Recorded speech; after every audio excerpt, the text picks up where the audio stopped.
ನಮ್ಮನೆ, ಇಲ್ಲಿರುವೆ ಸುಮ್ಮನೆ.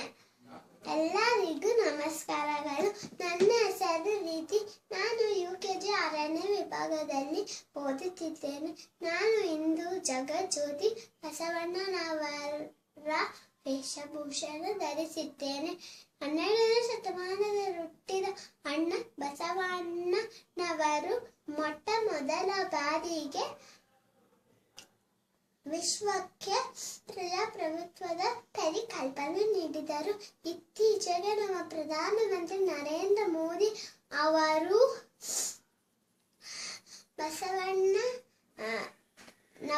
ಪ್ರತಿಮೆಯನ್ನು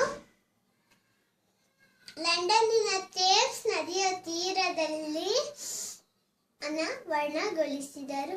ಕಲಬೇಡ ಕಲಬೇಡ, ನುಡಿಯಲು ಬೇಡ, ಮುನಿಯಬೇಡ, ಅನ್ಯರಿಗೆ ಸಹ್ಯ ಪಡಬೇಡ, ತನ್ನ ಬಣ್ಣಿಸಬೇಡ, ಇದಿರ ಅಳಿಯಲು ಬೇಡ. ಇದೇ ಅಂತರಂಗ ಶುದ್ಧಿ, ಇದೇ ಬಹಿರಂಗ ಶುದ್ಧಿ, ಇದೇ ನಮ್ಮ ಕೂಡಲ ಸಂಗಮ ನೋಡಿಸುವ ಪರಿ. ಧನ್ಯವಾದಗಳು. ಜೈ ಹಿಂದ್, ಜೈ ಕರ್ನಾಟಕ ಮಾತೆ.